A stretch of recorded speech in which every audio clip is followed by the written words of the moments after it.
नमस्कार नमस्कार, मेरा नाम है राजीव कुमार बजाज यानी आरकेबी और मैं हूं इस वक्त एडवोकेट प्रदीप नंबियार जी के साथ। प्रदीप जी नमस्कार। नमस्कार सर, नमस्कार। और प्रदीप जी और मैं कहाँ हैं? नेशन नाउ पर। नेशन नाउ हमेशा हमेशा आपके साथ, हमेशा ही आपके साथ रहेगा। आप सब लोगों को जय हिंद, जय महाराष्ट्र, जय भवानी, जय शिवाजी, वंदे मातरम। वंदे मातरम। भारत माता की जय, जय हिंद, जय हिंद, जय हिंद। और अगर आपने चैनल को सब्सक्राइब नहीं किया है तो भैया कर लो। मैं फिर बोल रहा हूँ, please subscribe to the channel.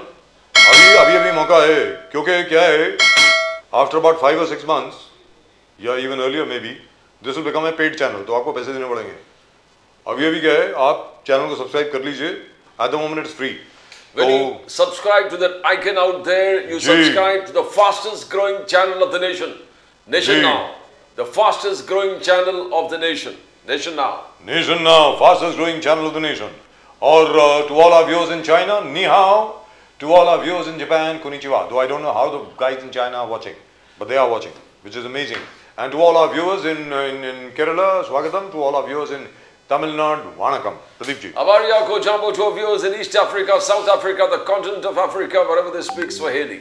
Wherever they speak Swahili, and that's a lot of people. Yes. And that's a hell of a lot they of people. They love the show. They love the RKB show. We must get a couple of our guys to teach us a bit of Portuguese so that we can welcome our guests from Portugal and Brazil as well. So Pradeep ji, what we've been campaigning for such a long time. Correct. 1 महीने से हम लोग campaign कर रहे हैं, actually 2 महीने से campaign कर रहे हैं कि भैया जय शाह साहब, आप बहुत बड़े आदमी हैं, आप चेयरमैन हैं आईसीसी के, लेकिन पहले आप board of control for cricket in India के प्रेसिडेंट हुआ करते थे, चेयरमैन हुआ करते थे। आप कृपा करके आप जो है बीसीसीआई को बोलें कि रोहित शर्मा और विराट कोहली को वापस बुलाइए टेस्ट टीम में। और अब मैंने सुना है कि एक्चुअली बुला लिया गया है, they have actually called them. बिल्कुल। और even though Virat Kohli I think is a bit nervous कि भाई करूं क्या, ऐसे तो नहीं लगेगा कि थूक के चाटो, so on so forth, utter nonsense. We need you back boy, we need you back. सीधी बात है, हम लोगों को जरूरत है भाई। The nation wants a second line of of playing cricket that is absolutely strong and confident, mature about their batting and confident about their bowling. So right now, if Virat and Rohit leave them, we found that we fall like 9 pins. We are not at all. You can't stand there and bat. You are not having the confidence to do it, and we are losing matches after matches, and we are losing series after series at home. Never that happened before. It has never happened. It's a national duty, as you have been the first to highlight it, that this is the national duty of Virat Kohli and Rohit Sharma to be with the team. और सबसे बड़ी बात क्या कही गई है, जय शाह साहब की इंस्ट्रक्शंस पर, जय शाह साहब की हिदायत पर board of control for cricket in India ने कहा है अजीत आगरकर साहब को और गौतम गंभीर साहब को कि भैया ये तुम्हारी क्लब की टीम नहीं है, ये तुम्हारी टीम नहीं है, भारत की टीम है, समझ गए। Even though bye the way parliament में जब भी सवाल उठता है ना पार्लियामेंट में प्रदीप जी, तो ये कहा जाता है कि इंडिया की टीम नहीं है, बीसीसीआई की टीम है, board of control for cricket in India की टीम है, it is not an Indian team, ऐसे कहा जाता है, because the government per se has no interference in the BCCI.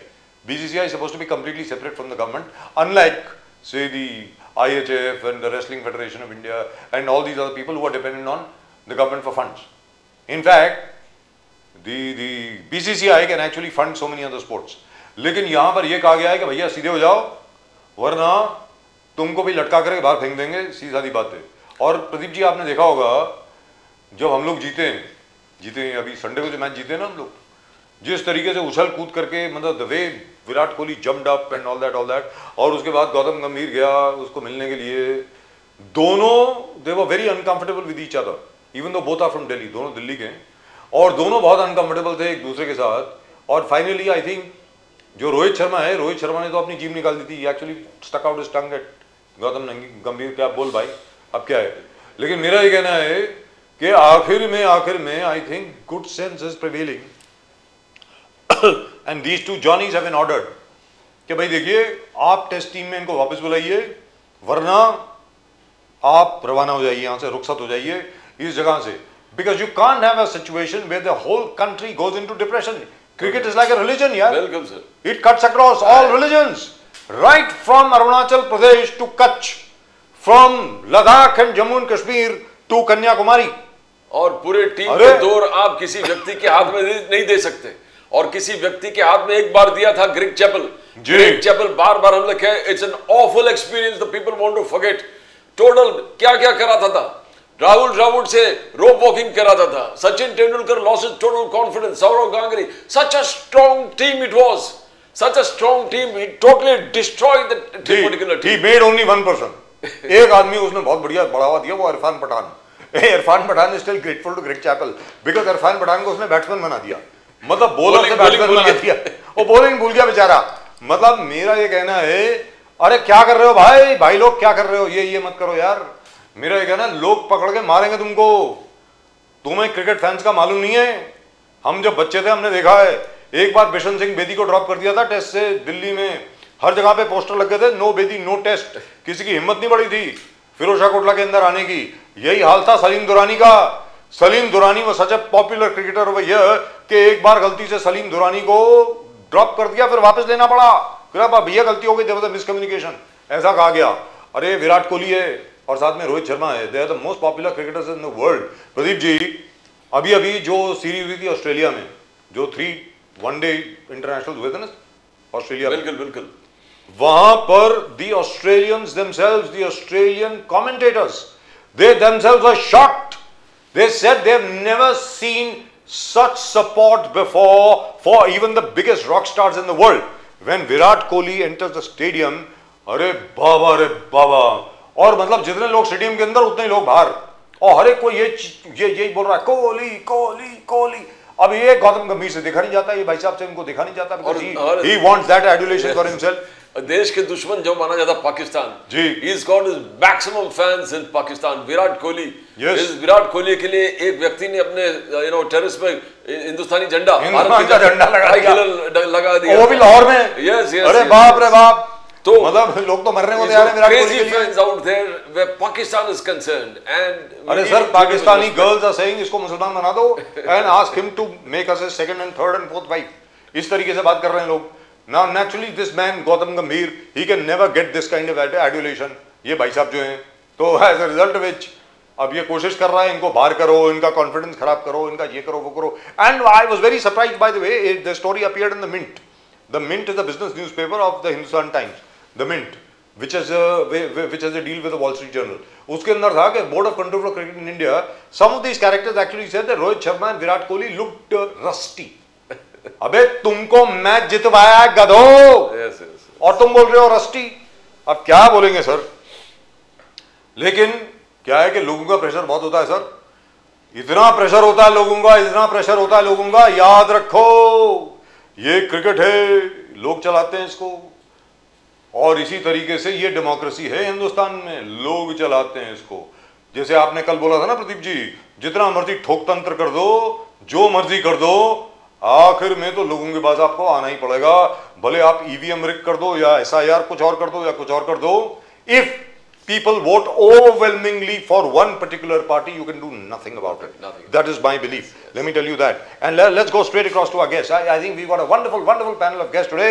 We've got Ashok Yadav ji from the Samajwadi Party from Uttar Pradesh. इस वक्त हमारे साथ हैं, और हमारे साथ हैं डॉक्टर अविरल मलिक साहब भी हमारे साथ हैं। अविरल मलिक साहब, how are you? Dr. Dhoni also has come. Ashok Yadav जी नहीं दिख रहे मेरे को, अशोक यादव जी मुझे दिख नहीं रहे हैं। ओहो, क्या हो गया उनको, क्रिकेट की बात सुन के चले गए क्या?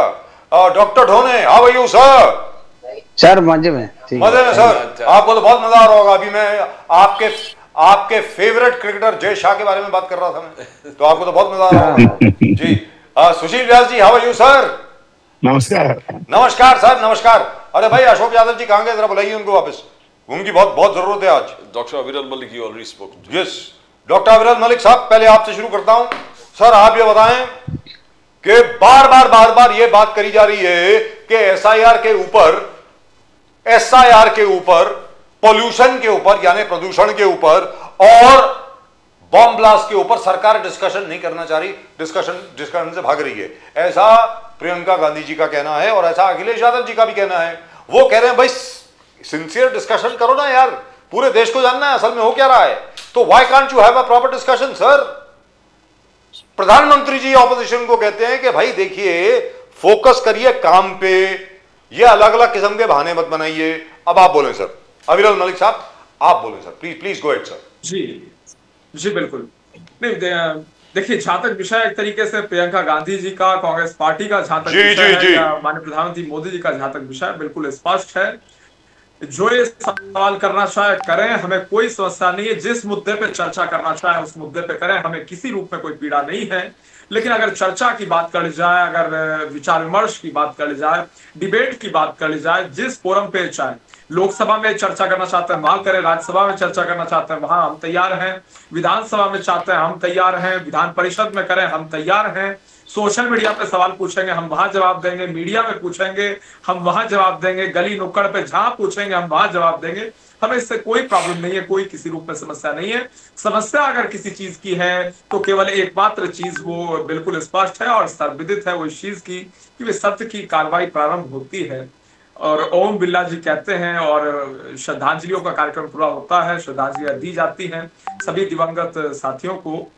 और उसके पश्चात जिस प्रकार से उनके द्वारा कहा जाता है कि सभी लोग अपनी सीट ले लें, सभी लोग बैठ जाएं, अभी प्रश्नकाल होगा, प्रश्नकाल के पश्चात वो इस विषय पे आगे इस पे बात कर सकते हैं, दिक्कत कोई नहीं है। लेकिन प्रश्नकाल के समय प्रश्नकाल की जो परंपरा है, जो नियमावली है, उसके मुताबिक कार्य करें, ये निवेदन किया जाता है। लेकिन डिसिप्लिन को तोड़ने का काम, ब्रेक करने का काम ओपोजिशन करता है, विपक्ष करता है, जो कि मैं समझता हूं बहुत ही दुखद है, निंदनीय है, शर्मनाक है। और उसके साथ साथ अगर बात कर जाए लोकतंत्र की और संविधान की, लोकतांत्रिक मूल्यों की, या फिर पार्लियामेंट्री डेमोक्रेसी की, पार्लियामेंट्री चेंजेस की, तो निश्चित रूप से मैं समझता हूं जिस तरीके से ये जो इनके द्वारा जो कार्य किए जा रहे हैं पूर्ण रूप से गलत है, दुखद है। और उसके साथ साथ अगर बात कर जाए माननीय प्रधानमंत्री मोदी जी की, तो माननीय मोदी जी हर विषय पे जवाब देने को पूर्ण रूप से तैयार रहते हैं, इसमें भी किसी रूप में दो राय नहीं। डॉक्टर मलिक, आप साइबर सिक्योरिटी के बहाने हर मोबाइल पर एक बग डालना चाहते हो साइबर सिक्योरिटी सेफ्टी के लिए। आपका कहना है कि साइबर सिक्योरिटी से बहुत फ्रॉड हो रहा है, साइबर फ्रॉड हो रहा है, बट पूरे विपक्ष ऑपोजिशन टोटली विरोध कर रहा है।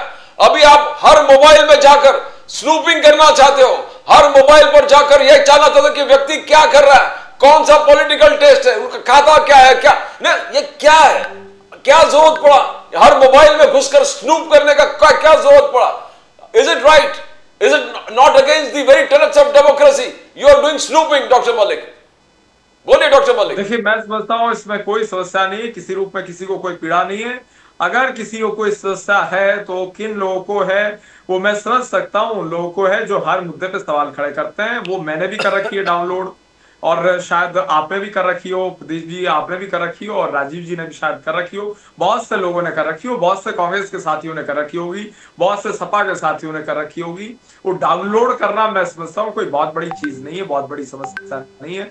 इन छोटी छोटी चीजों को, इस प्रकार की बातों को हाईलाइट कर देना और ऐसी बात कहना कि भाई इसके कारण से अब मुझे मालूम नहीं इनकी दलील क्या है, वो तो यही बता पाएंगे कौन सी दलील ये देंगे, इसके पीछे विरोध के पीछे क्या दलील है। उनका ये मानना है अविरल मलिक जी, जबरदस्ती कोई नहीं करा रहा है, अविरल मलिक जी यही बात, कोई जबरदस्ती नहीं कर रहा है। करेक्ट है, यही बात ज्योतिरादित्य सिंधिया जी ने भी कही है कि अगर आपका दिल करे मोबाइल ऐप को अगर आपको डाउनलोड करना है कर लो, नहीं करना तो मत करो, आपके ऊपर है। लेकिन उन्होंने ये कहा है कि साइबर सिक्योरिटी के बहाने से आप हर एक के मोबाइल पर झांकना चाहते हैं, उसकी लाइफ को आप झांकना चाहते हैं कि वो किससे बात कर रहा है, उसके बैंक अकाउंट में कितने पैसे हैं, कितनी ट्रांजैक्शन करी है, वगैरह वगैरह वगैरह, ऐसा लोगों का कहना है। अविरल मलिक साहब। सर देखिए, उसके तहत झांक सकते हैं, मैं समझता हूँ ऐसा पूर्ण रूप से गलत है। ऐसा अगर पॉसिबल है तो कैसे है, तो मेरी समझ से बाहर है कि भाई किस तरीके से हम बैंक अकाउंट झांक लेंगे, कैसे उसकी जो प्राइवेट लाइफ है उसमें घुस जाएंगे। ये जो आरोप है ये पूर्ण रूप से गलत है, तथ्य आधारित नहीं है। और कांग्रेस वाले भी समझते हैं, सपा वाले भी समझते हैं, विपक्ष के लोग भी समझते हैं कि इन चीजों में कोई चीज ऐसी है ही नहीं जो ठहरे कोई, क्योंकि अगर तथ्य की बिना पे देखा जाए इसमें कोई लॉजिक ही नहीं है। कोई डाउनलोड नहीं किया, अशोक जी बैठे हैं, अशोक जी ने मोबाइल पे हो सकता है डाउनलोड नहीं किया, अशोक यादव जी ने नहीं किया है, नहीं करेंगे, सरकार के बग वो अपने मोबाइल पे नहीं डाउनलोड करेंगे। Ashok Yadav ji welcome back sir, thank you so much. Ashok Yadav ji आप अब आए। अखिलेश यादव जी ने कहा है कि भाई एसआईआर जो है और जो वोट चोरी की जो बात है नंबर 1, नंबर 2 बम ब्लास्ट की जो बात है, प्रदूषण की जो बात है, उस पर एक सिंसेरिटी से मतलब ईमानदारी से एक डिस्कशन हो जाए, तो सरकार उसे भाग क्यों रही है? अशोक यादव जी। ये तो सरकार को बताना चाहिए कि सरकार इन मुद्दों पर क्यों स्टैंड नहीं ले रही है या क्यों स्टैंड क्लियर नहीं कर रही है। जी आप बताइए कि एसआईआर या जो एसआईआर की प्रक्रिया की ही बात मैं कर लूं, जी बोलिए। तो एसआईआर को अभी तक जो हम लोग जानते थे कि एसआईआर डेमोक्रेसी को मजबूत करने की दिशा में एक कदम था। जो इसके पहले एसआईआर हुए थे वो उस एसआईआर में क्या कोई डेथ हुई, क्या कोई कंट्रोवर्सी हुई, क्या कोई इस तरह का 30 डेज का टाइम बाउंड था, इस तरह की अनियमितता या इतना भागा दौड़ी कभी नहीं हुई। ये एसआईआर में ऐसा क्या है? आप ये बताइए सरकार की मंशा क्या है।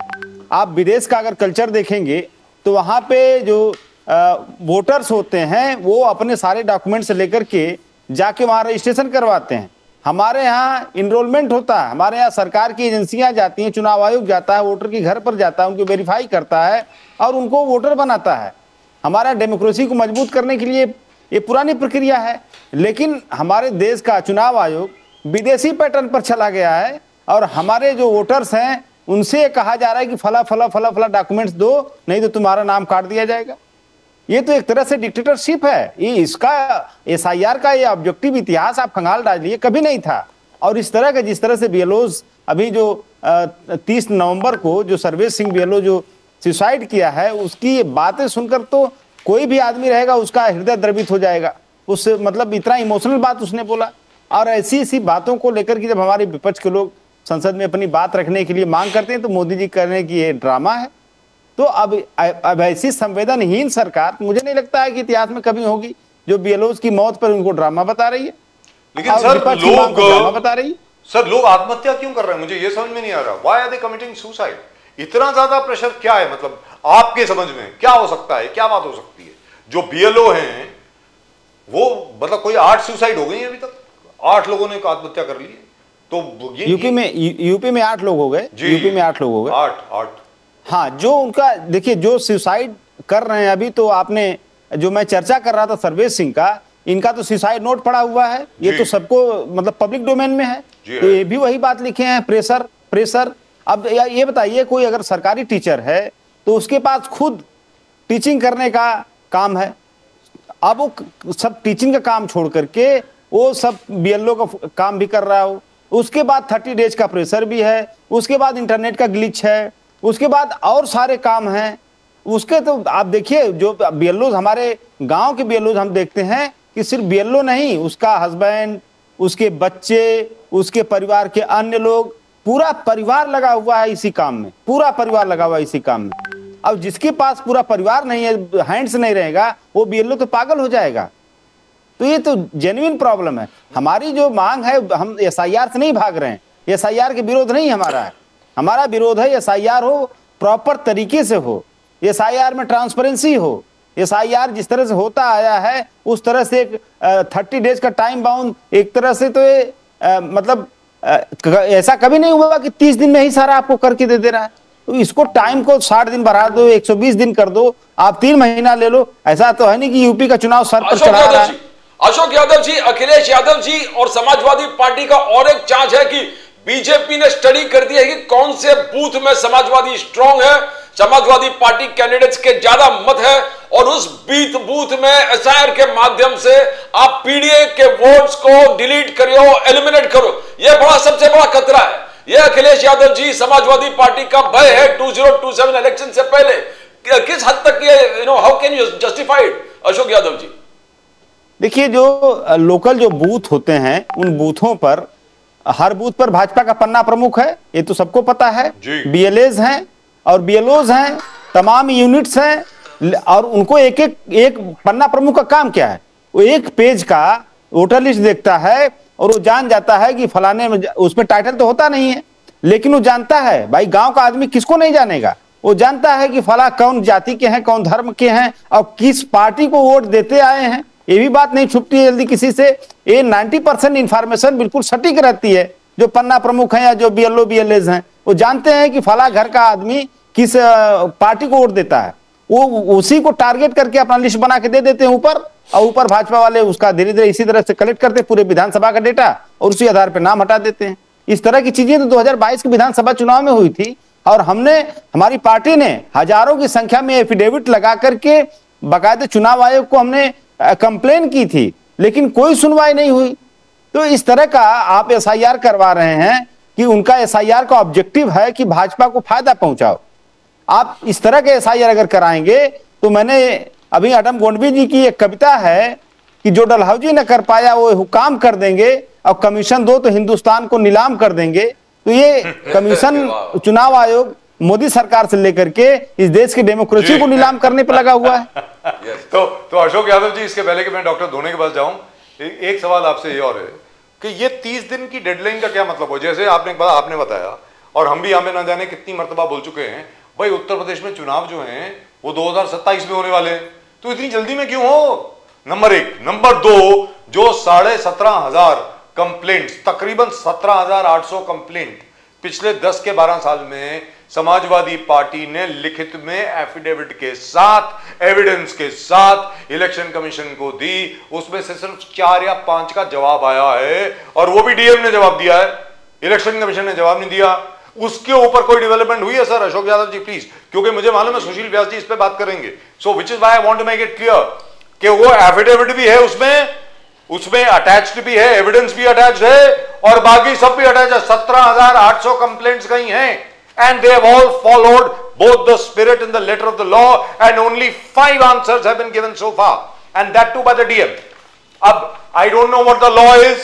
Should the election commission itself reply, or is the district magistrate authorized to reply? अब अशोक यादव जी इसका जवाब दें, फिर मैं जाता हूं डॉक्टर धोने के पास। बोलिए सर। राजीव जी, मैं आपको अप्रिशिएट करता हूं कि आपके पास इस लेवल की इंफॉर्मेशन है, और ऐसी इंफॉर्मेशन होनी भी चाहिए। ये चुनाव आयोग की ट्रांसपेरेंसी और उसकी जिम्मेदारी को, रिस्पॉन्सिबिलिटी को, दोनों का पैरामीटर आपने बताया कि किस हद तक चुनाव आयोग रिस्पॉन्सिबल है और किस हद तक ट्रांसपेरेंट है। तो ये दोनों चीजें चुनाव आयोग में नहीं है। इसलिए मैंने कहा कि इलेक्शन कमीशन इस देश की डेमोक्रेसी को नीलाम करने का ठेका ले रखा है मोदी सरकार से। आपने अभी आप कहते हैं कि मैं ऐसा एग्जाम्पल देता हूं, 1979 में एक मूवी आई थी गोलमाल, याद होगा, और उसमें गाना था गोलमाल है भाई सब गोलमाल है जी।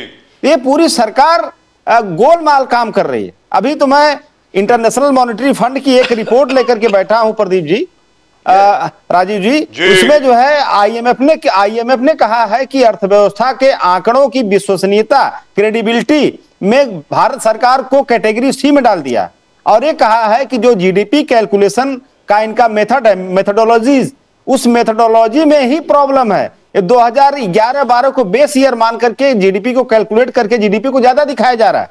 तो अब आप बताइए, सरकार अर्थव्यवस्था के आंकड़ों में गोलमाल कर रही है, एसआईआर कराने में गोलमाल कर रही है, सारी चीजों में गोलमाल कर रही है सरकार। और उसके बाद एक ऐप लेके आ रही है, इस ऐप को आप संचार साथी ऐप को कर लीजिए, सारे जो जो फ्रॉडगिरी सब खत्म हो जाएगी। जब सरकारें फ्रॉड कर रही है, फिर ऐप बेचारा क्या कर लेगा? ऐप क्या कर सकता है बताइए जी। अशोक यादव जी, एक छोटी सी करेक्शन, जो अभी आपने आईएमएफ का जिक्र किया, इंटरनेशनल मॉनेटरी फंड का, ये मैं पिछले 4 दिन से बोल रहा हूं, जब से 8.2% Q2 ग्रोथ का आंकड़ा आया है, मैं 4 दिन से सबके सामने बोल रहा हूं। सी कैटेगरी का मतलब ये नहीं होता कि द फिगर्स आर फज्ड और फ्रॉडुलेंट और फेक। सी कैटेगरी का मतलब होता है कि टेक्निकली इसमें कोई प्रॉब्लम है, that we need to solve and resolve. आपके सामने यह भी रख दूं सर कि सी कैटेगरी के का जो डेटा है, और किस किस के और कौन से देश हैं जिनका डेटा सी कैटेगरी में है, चाइना, साउथ अफ्रीका, ब्राजील, इनका भी डेटा सी कैटेगरी में है, और इंडिया का 60% कैटेगरी, इंडिया का 60% डेटा बी कैटेगरी में है। यह भी आपको बता दूं sir. So, as far as the figures are concerned, we can have a separate discussion on it. The economic figures and indices given by the government of India are more or less credible. You can have a debate on what should be the base year.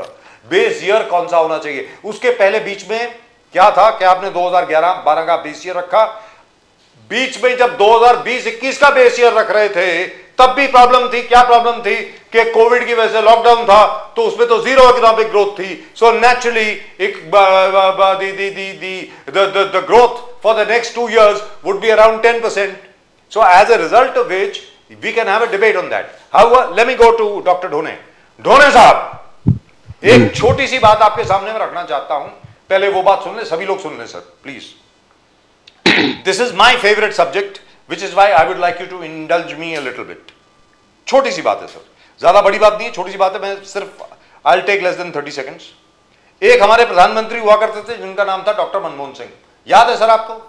Doctor ढोने, वाह, पूरी दुनिया को याद है sir. मैं आपसे पूछ रहा हूं, मैं पूरे दुनिया को याद है, पूरी दुनिया उनको मानती है सर। कांग्रेस ज्यादातर भूल जाती है डॉक्टर मनमोहन सिंह को, इसलिए मैं आपको याद दिला रहा हूं। नहीं नहीं नहीं, कांग्रेस कैसे भूलेगी सर? कांग्रेस ने उनको 10 साल प्रधानमंत्री बनाया। जी जी जी जी। Doctor Manmohan Singh was responsible for the following, please let me read this out. This is, I put it on Facebook just today.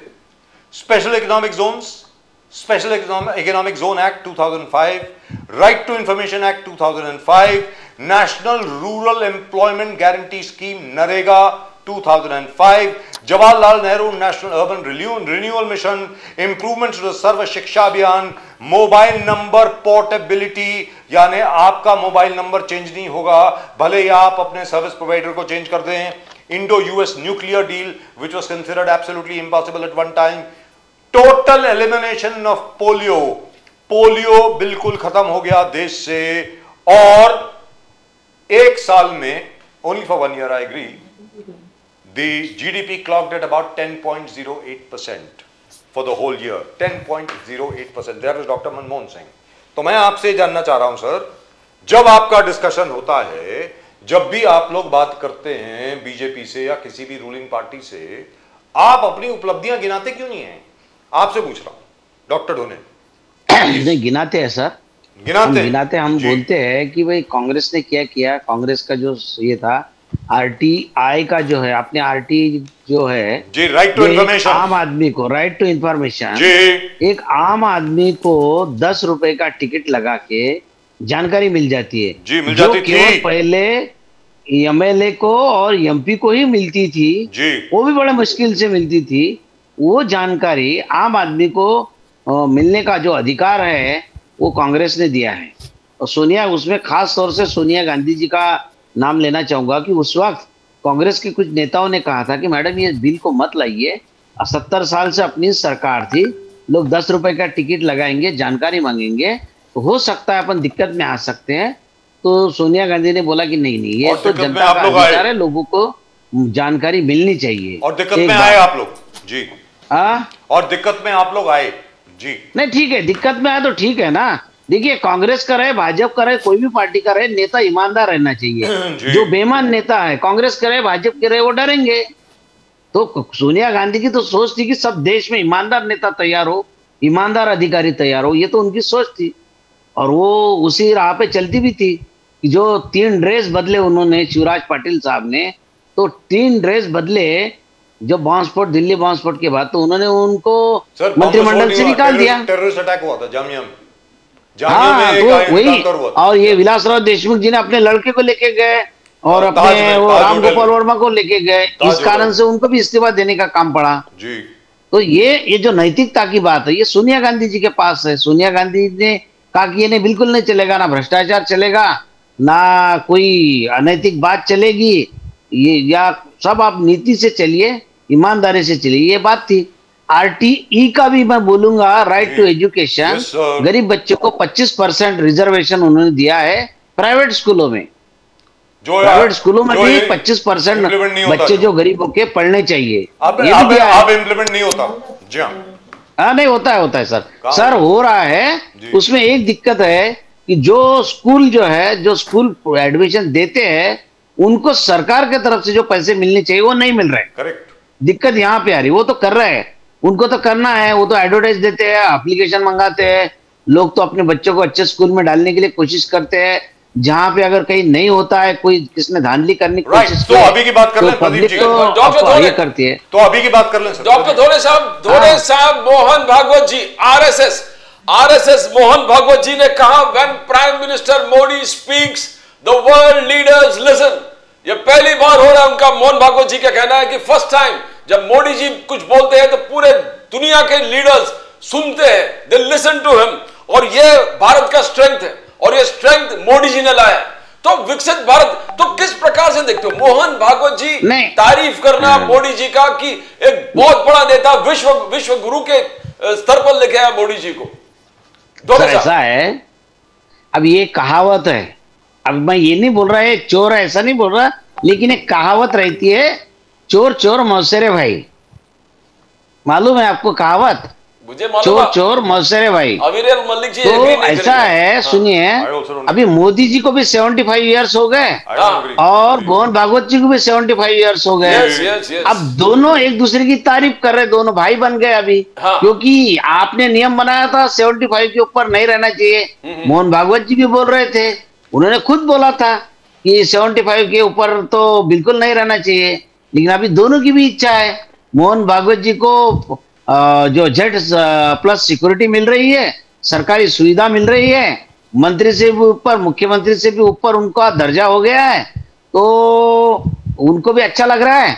और मोदी जी तो प्रधानमंत्री है, पूरे दुनिया घूम रहे हैं, सरकारी खर्चे से दोस्तों को कॉन्ट्रैक्ट भी दिलवा रहे हैं, पैसे भी कमा रहे हैं, 11 साल बेमिसाल धोनी साहब उसी पैसों से मीडिया खरीद रहे हैं और वाह हो रही है। चल रहा है मोदी जी का कुछ 20 लाख रुपए किलो के मशरूम खा रहे हैं, जो मोदी जी 20 साल पहले 25 साल पहले दिखते थे उससे भी बहुत अच्छे तेजस्वी दिख रहे हैं। तो ये तो उनको भी अच्छा लग रहा है, दोनों एक दूसरे की तारीफ कर रहे हैं, बाकी कुछ नहीं है। लेकिन सर आप ये बताइए, रिपोर्ट कार्ड आर्टिकल 370 से लेके डिजिटल रेवोल्यूशन से लेके किसान सम्मान से लेके हर गल ना अचीवमेंट सब जगह है। इस रिपोर्ट कार्ड को क्या आप नकार सकते हो धोनी साहब? गरीब से गरीब के झोपड़पट्टी से लेके अमीर के हर चीज, इंडस्ट्रियलाइजेशन जिस प्रकार से मोदी साहब द फोर्थ बिगेस्ट इकोनॉमी तक लेके आए इस देश को, तो क्या इसको नकार सकते हैं? तो मोहन भागवत जी के ऐसे ही बोल रहे हैं। आप किस बात की, इसका अभी इसके पहले बोले थे अपने राजू जी ने जो बताया कि कांग्रेस सरकार ने क्या क्या किया आप नहीं गिना रहे, तो यही स्कीमें थी, नाम बदल बदल के मोदी जी ने उसको इम्प्लीमेंट कर दिया। तो आपकी गलती है, बाकी कुछ नहीं। तो गलती आपकी है। मुंबई में जो ब्रिज बने हैं कांग्रेस के सरकार में बने थे, आपकी गलती। अब इन्होंने नाम दे दिया अटल सेतु, वो कांग्रेस के जमाने में बने थे। पृथ्वीराज चौहान साहब मुख्यमंत्री थे, सब कांग्रेस ने किया। इन्होंने फीत काटने का काम, उद्घाटन करने का काम किया है। और आप जो बोल रहे हैं सर, राजू जी ने अभी बोला है कि आप जो है बी कैटेगरी सी कैटेगरी में जो बोले हैं कि भाई दूसरे भी देश है, आप दूसरे देशों से क्यों तुलना कर रहे हैं? एक तरफ आप बोल रहे हैं विश्व गुरु, अरे विश्व गुरु तो एक नंबर रहना चाहिए, ए प्लस ना, आप सी में भाई गिनती हो रही है आपकी, सी में एक तरफ विश्व गुरु कह रहे हैं, एक तरफ सी में है, और आप बोल रहे हैं कि दूसरे भी देश है उसमें सी में, ये तो जमेगा नहीं ना, ये कैसा चलेगा? आप तो ये विश्व गुरु बोल रहे हैं, एक नंबर रहना चाहिए हिंदुस्तान। डॉक्टर ढोने ये बताएं, ये होना चाहिए जी, ये बताएं। और ये कुछ ही नहीं है दुनिया में जो है सर दुनिया में ये जो बोल रहे हैं दुनिया सुन रही है। कहाँ सुन रही है? अरे ट्रम्प की सुन रहे हैं अपन हिंदुस्तान, अपनी सरकार जो है ट्रम्प के सुनने पे, ट्रम्प के कहने पे सीज फायर कर दिया, और अपन क्या बोल रहे हैं? और सुनिए सर एक मिनट, ये जो है इसके पहले भी जो यूक्रेन का युद्ध हुआ था, तो भारतीय जनता पार्टी ने डिक्लेयर किया कि देखिए यूक्रेन का जो युद्ध हुआ है, प्रधानमंत्री ने बीजेपी के सोशल जो मीडिया हैंडल पर से उन्होंने डाल दिया था कि अब ये देखिए नया भारत है, जो यूक्रेन का युद्ध 6 घंटे के रुकवा दिया, 6 घंटे में मोदी जी ने वहां के बच्चों को लाने के लिए। उसके बाद विदेश मंत्रालय ने डिक्लेयर कर दिया कि ऐसा कुछ पहल हमने सरकार ने की नहीं, ना इसमें कोई मध्यस्थता की है। तो ये तो बात है, ये बीजेपी मीडिया वाले, सोशल या चैनल, ये सब लोग बिक गए, मोदी जी की वाह कर रहे हैं। एक सकाल पेपर था, सकाल पेपर, उसने गलत जानकारी छापी थी, मैंने वही नहीं उठाया और मैंने सुप्रिया ताई को भेज दिया। ये क्या चल रहा? मोदी जी की झूठी तारीफ कर रहे हैं आप, जो बीजेपी के सोशल मीडिया ने डाल दिया वही तारीफ आपका पेपर अखबार लिख रहा, आपके मालिक का अखबार है, आपकी फैमिली का अखबार है, डॉक्टर ढोने आप भी झूठ फैला रहे हैं। Sir may I please? Doctor Dhone, it is absolutely true, nobody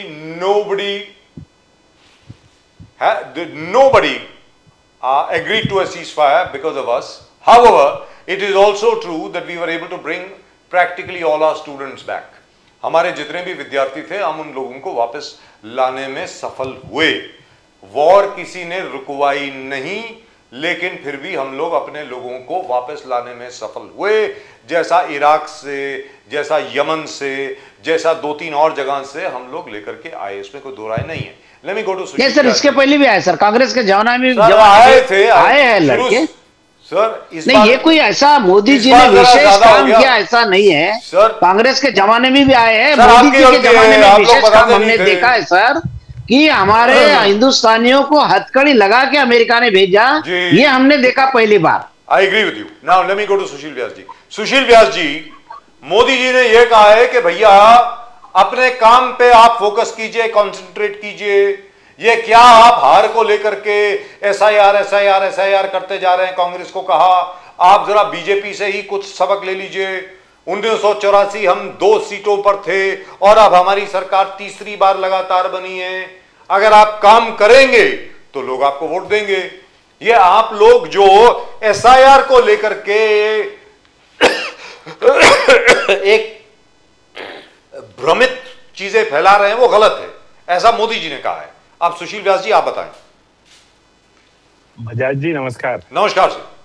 मुझे तो लगा आज मैं आज श्रोता ही रह जाऊंगा। नहीं सर, नहीं सर व्यास साहब एसआईआर के बारे में ऐसा मैं सुन रहा था सभी आपकी। नहीं सर आपसे एक रिक्वेस्ट है, आज का जो माहौल देख रहा वो शिंदे साहब की शिवसेना और भाजपा में हर जगह पे झगड़े चल रहे हैं। कृपया आप मोदी जी की और भाजपा की आज तारीफ मत कीजिए बस।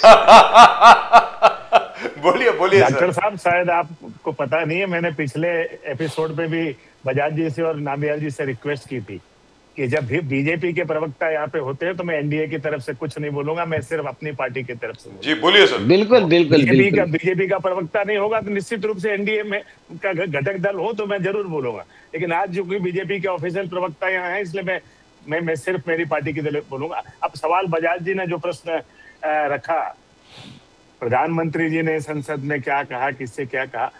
बजाज जी देखिए, आप भी वर्षों से पत्रकारिता में हैं।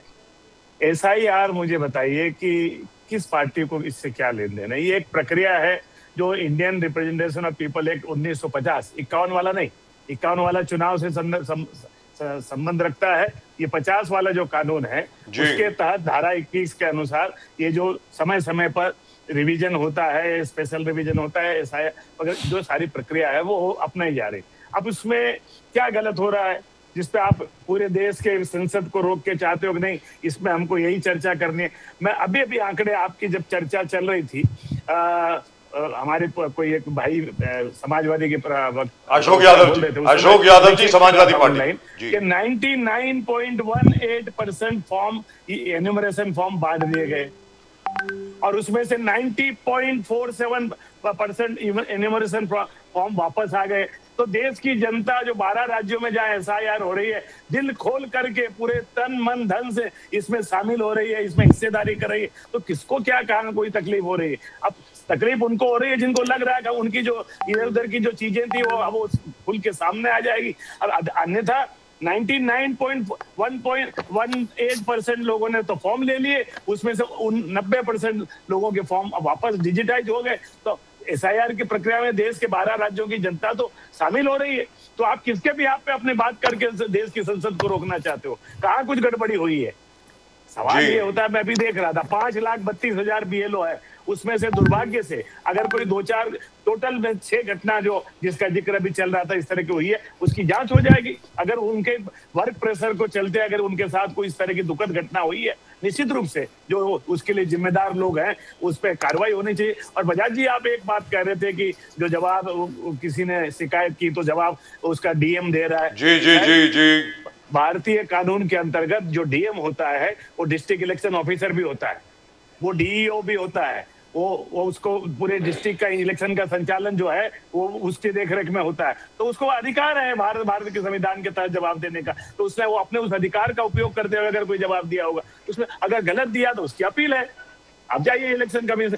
लेकिन 17,800 में से कोई नहीं गया आज तक सर। 70,800 में से 5 नहीं है, संवैधानिक ढांचे में है, संवैधानिक संस्था के अंतर्गत है, उसको संसद रोकने की क्या जरूरत है? सर 17,500 एप्लीकेशंस में से, एफिडेविट्स में से, कंप्लेंट्स में से पिछले 12 साल में सिर्फ 5 या 6 का जवाब आया है सर। ये तो बताइए। I mean this is unfair Sushil Vyas जी।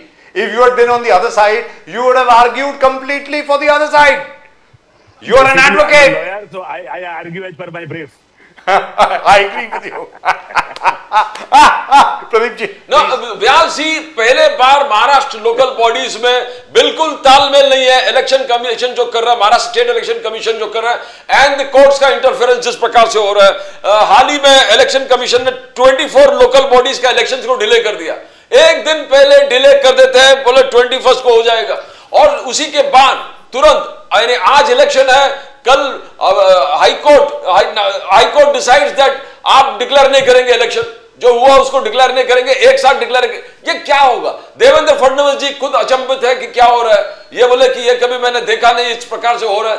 तो व्हाट इज हैपनिंग? आखिरकार जो ऑपोजिशन जो कह रहे, धोने साहब कह रहे, अशोक यादव जी कह रहे, आखिरकार क्या सच हो रहा है? Election commission is confused in its own world कि क्या अब किस जो गलती है उसको ठीक कैसे कर दूं। अब हाई कोर्ट इंटरफेयर कर रहा है, खुद वही अपने डिसीजंस को कॉन्ट्राडिक्ट कर रहा है। आप कैसे देखते हो? You are a very very good election analyst, इसको कैसे देखते हो सुशील व्यास जी? नम्बिया जी, सबसे बड़ी बात जिन चीजों का आप चर्चा कर रहे हो, और आपने हमारे मुख्यमंत्री का नाम लिया, हाँ, और उन्होंने कहा he himself is confused about what is going on at the level of state election commission of Maharashtra. तो दैट शोज कि वर्तमान महाराष्ट्र सरकार में जो देवेंद्र फडणवीस जी के नेतृत्व में जो महायुति की सरकार चल रही है, वो बिल्कुल निष्पक्ष है, और जो इलेक्शन कमीशन फैसला ले रही है वो अपने स्तर पर ले रही है। तो उनमें कोई इंटरफेरेंस हमारी तरफ से, शासक दलों की तरफ से नहीं है। ये तो क्लियर हो गया। इसका मतलब ये है कि देवेंद्र फडणवीस, एकनाथ शिंदे और अजित पवार जी के नेतृत्व वाली तीनों दलों की जो सरकार है, वो किसी भी तरह से प्रभावित नहीं कर रही है स्टेट इलेक्शन कमीशन के फैसलों को। ये तो अब आप सामने, अब चूंकि अब दूसरी बात आपने कही कि आज नागपुर बेंच, मुंबई हाईकोर्ट ने कोई फैसला दिया कि सारे जो काउंटिंग्स हैं वो कल होने वाले थे, वो 21 तारीख को हो। वो आप जानते हैं कि ये इस बड़े लोकसभा विधानसभा के चुनाव में भी होता है कि अगर फेज वाइज चुनाव होते हैं तो जो अंतिम फेज के बाद काउंटिंग होती है। तो स्टेट इलेक्शन कमीशन ने कल निर्धारित किया था, लेकिन वहां 10 पिटीशन गई, जिसमें से एक, अगर मैं गलती नहीं करता तो धोने साहब के पार्टी के भी एक है, हमीद मंसूरी, उनकी भी पिटीशन है, बीजेपी के याचिकाकर्ताओं की भी पिटीशन है। तमाम 10 पिटीशनें नागपुर बेंच के सामने सुनी गई। उनका एक ही कहना था कि सारी काउंटिंग एक साथ हो, जिससे इलेक्शन का रिजल्ट प्रभावित न हो, क्योंकि कुछ इलेक्शन जो है पोस्टपोन करके 20 तारीख को होने हैं। तो 20 तारीख के इलेक्शन का रिजल्ट 21 को आना है, और अगर ये अभी जो कल इलेक्शन होंगे, अगर उनका इलेक्शन परसों, आज जो हुए उनका कल आ जाएगा, तो प्रभावित होगा। तो उस चीज को ध्यान में रखते हुए नागपुर बेंच, अब हाईकोर्ट के फैसले की तो हम कोई चर्चा नहीं कर सकते। हाईकोर्ट के फैसले का न तो इधर बोल सकते हैं, न उधर, उनको तो सर माथे पर रख के मान्य, अगर किसी को मान्य नहीं है तो जाए अपील करे। तो सुशील व्यास साहब जजमेंट दिया है, ना, I agree with you there, but हो जाएगी 21 तारीख, but is logical, what has happened over here is logical. लेकिन सुशील व्यास जी, मैं आपसे जानना चाहता हूं, what about the BMC, what about the PMC, what about the other election? अब सुप्रीम कोर्ट ने कह दिया जनवरी 31 इज द डेडलाइन, और यहां पर भले आपकी पार्टी हो, यानी एकनाथ शिंदे साहब की शिवसेना हो, उद्धव ठाकरे जी की शिवसेना हो, भारतीय जनता पार्टी हो, यानी देवेंद्र फडणवीस साहब खुद, और आशीष शेलार जी खुद, शरद पवार साहब हो, कांग्रेस हो, हर कोई बोल रहा है कि भाई वोटर्स लिस्ट में बड़ी प्रॉब्लम है। उसके बावजूद we now have to go for an election with flawed voters list. सभी पार्टियां इस बात पर सहमत हैं कि वोटर लिस्ट में तकलीफ है, और इस तकलीफ वाली वोटर्स लिस्ट से सुप्रीम कोर्ट के ऑर्डर के तहत हम लोग चुनाव में जा रहे हैं। सर, 1-1.5 महीना और, if we had argued properly, perhaps if Mr. Tushar Mehta had been briefed properly, the Attorney General, the Advocate General, the Honorable Mr. Tushar Mehta, if only he had been briefed properly by the Maharashtra government, we could have got at least 1 more month. एक और महीना लेने में क्या फर्क पड़ रहा था सर? सुशील व्यास जी, आप बताएं। I am asking you because you are a lawyer. Bajaj ji, Bajaj ji, Maharashtra municipal corporation act, जो पूरे महाराष्ट्र के जितने भी म्युनिसिपल कॉर्पोरेशन है उनको 29 के 29 करता है और रेगुलेट करता है। उसकी धारा 7A है, 7A, that is regarding voters list. Yes, what it says कि जो विधानसभा की जो वोटिंग लिस्ट, क्योंकि लोकसभा की कोई वोटिंग लिस्ट नहीं बनती, वोटिंग लिस्ट जो बनती है भारत का निर्वाचन आयोग जो है वो विधानसभा वाइज वोटिंग लिस्ट बनाता है, उसी वोटिंग लिस्ट को अडॉप्ट करती है म्युनिसिपल इलेक्शन में, और जो वार्ड की सीमाएं होती है उसको डिवाइड करके वार्ड वाइज उसी वोटिंग लिस्ट को कर दिया जाता है। तो अब मैं बहुत विनम्रता के साथ चर्चा में अभी बात को रखना चाहता हूं कि वो जो वोटिंग लिस्ट विधानसभा की थी वही डिवाइड होकर वार्ड लेवल पे आनी है, तो उसी वोटिंग लिस्ट के आधार पे लोकसभा के भी चुनाव हुए, उसमें कुछ थोड़ा सा गड़बड़ करके नवंबर में 2024 में लोकसभा के मई में हुए और नवंबर में अक्टूबर में विधानसभा के। तो मुझे बताइए उस वोटिंग लिस्ट के बारे में तो किसी ने नहीं कहा कि 11 लाख दोबारा थे, क्योंकि उनको लोकसभा में सीटें मिली तो वोटिंग लिस्ट बराबर था, और कुछ सीटें मुंबई में उन्होंने ले ली तो वो उस समय वोटिंग लिस्ट थी। ये अचानक 11 लाख दोबारा तो उस समय नहीं थे क्या, कि कोई नए जुड़ गए थे क्या? सर ये तो बीजेपी भी बोल रही है ना, मैं कांग्रेस की बात नहीं कर रहा हूं। और मेरी बात पूरी नहीं हुई। हाँ बोलिए। अभी जब जैसे ही ये वार्ड के हिसाब से बढ़ जाएगी, स्टेट इलेक्शन कमीशन उसको अडॉप्ट करेगा और आपको एक बार फिर समय देगा कि आपको कोई ऑब्जेक्शन लेना है, नोटिफिकेशन। अभी तक तो कोई बीएमसी इलेक्शन का कोई नोटिफिकेशन आया नहीं। महाराष्ट्र की 29 महानगर पालिकाओं का नोटिफिकेशन आया नहीं। नोटिफिकेशन आने के बाद आपको समय दिया जाएगा कि आपको कोई भी वोटिंग लिस्ट में संदर्भ में कोई भी आपको ऑब्जेक्शन है तो आप अपना फॉर्म 7 फाइल कीजिए। अगर Vyas ji, how much time sir? We don't have time, we are on 2 December already. 31 जनवरी तक पूरी प्रक्रिया पूरी होनी है सर, मैं यही बात कर रहा हूं। अब आप बताएं। मैं जानता हूं कि किसी भी इलेक्शन की प्रक्रिया 45 दिन में पूरी हो जाती है, and we have enough time still. Right, congratulation. I want to know, आज एकनाथ शिंदे जी ने कहा, पहले धोने साहब बोल रहे थे कि आप बीजेपी का और आपका संबंध के बारे में मत बोलिए, मगर आज एकनाथ शिंदे जी ने खुद ऐलान कर दिया कि every part of the Mahagathbandhan should follow the Mahagathbandhan dharma, coalition dharma को फॉलो करो, धर्मा ऑफ अलायंस को फॉलो करो।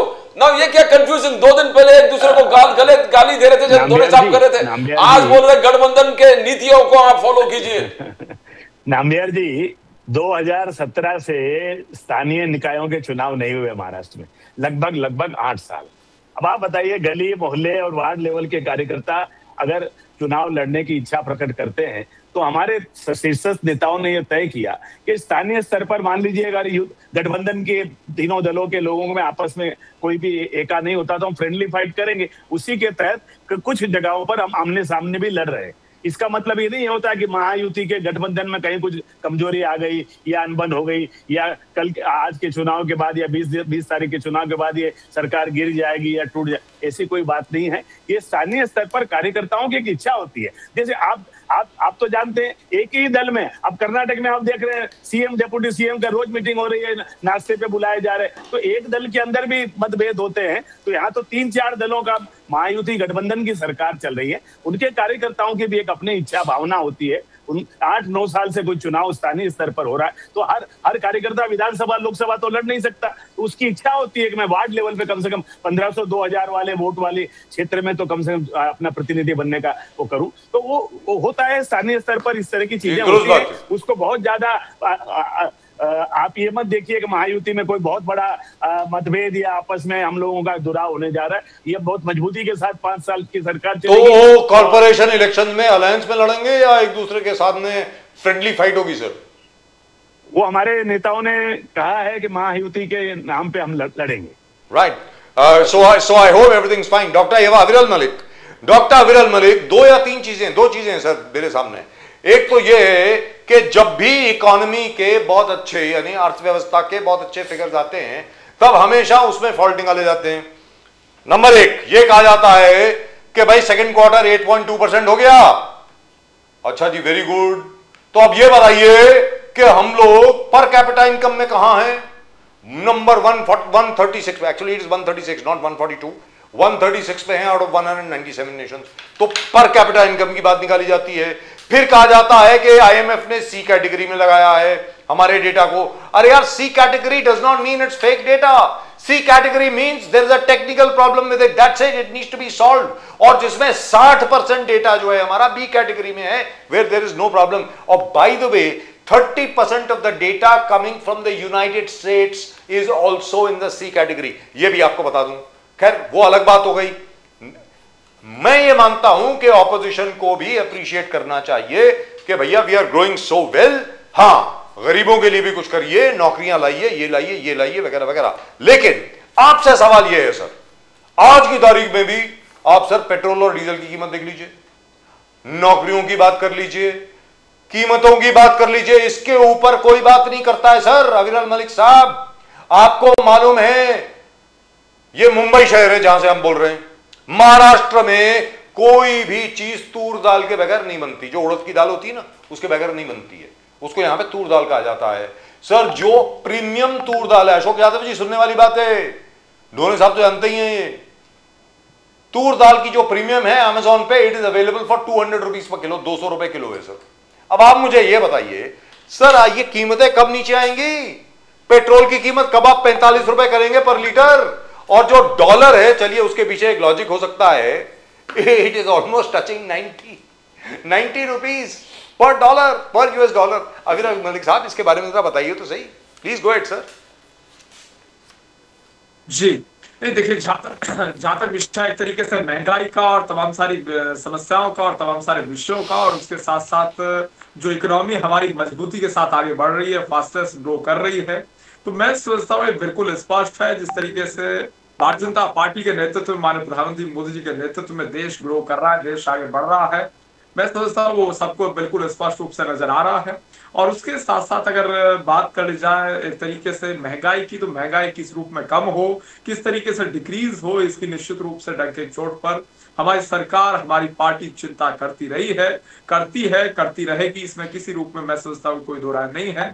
और उसके साथ साथ जहां तक विषय एक तरीके से आरोप प्रत्यारोप का, आरोप लगा देने का, तो मैं समझता हूँ पूर्ण रूप से गलत है। और उसके साथ साथ, जी मेरी आवाज आ रही है? अभी आ रही है सर, बहुत अच्छी आ रही, बोलिए। जी बिल्कुल। देखिए जहां तक विषय एक तरीके से आरोप प्रत्यारोप का, आरोपों का, मैं सोचता हूँ आरोप प्रत्यारोप की राजनीति करना एक अलग विषय हो सकता है, लेकिन जो धरातल का विषय है वो बिल्कुल स्पष्ट है कि देश मजबूती के साथ आगे बढ़ रहा है। और किस तरीके से गरीबी को समाप्त करने का काम मोदी जी के नेतृत्व में केंद्र सरकार के द्वारा किया जा रहा है, वो भी बिल्कुल स्पष्ट है। किस तरीके से जन कल्याणकारी योजनाएं चलाई जा रही हैं।